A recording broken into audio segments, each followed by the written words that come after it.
পেতাত্তাই বাচ্চাগুলি, শিশু উপদেষ্টা, এদের যেখানেই পাওয়া যাবে সেখানেই আমরা প্রতিহত করবো ইনশাল্লাহ।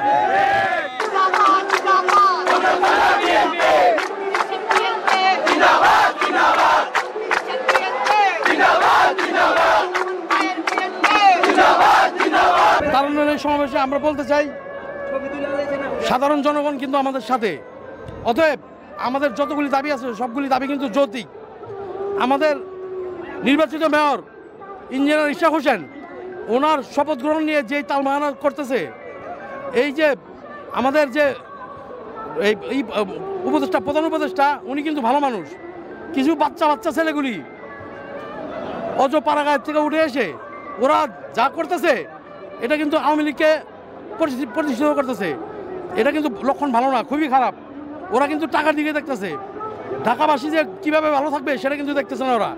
আমরা ঢাকাবাসী চাই অতি শিগগিরই মেয়র ইঞ্জিনিয়ার ইশরাক হোসেনকে শপথ করিয়ে ওনার দায়িত্ব ওনাকে বুঝিয়ে দেওয়া হোক।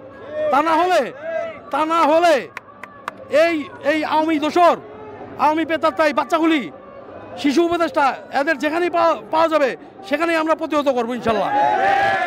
তারুণ্যের অহংকার জনাব তারেক রহমানের 31 দফার মধ্যে যেই কথাগুলি আছে আপনারা দয়া করে সবাইকে জানতে দিবেন, সবাইকে বলবেন এই আমাদের 31 দফা, এর মধ্যে সব কিছু আছে। আগামী তরুণরাই কিন্তু ভবিষ্যৎ, রাজনীতি বলেন, দেশ বলেন, আগামী তরুণরাই কিন্তু রাষ্ট্রের ভবিষ্যৎ বা হাল ধরবে।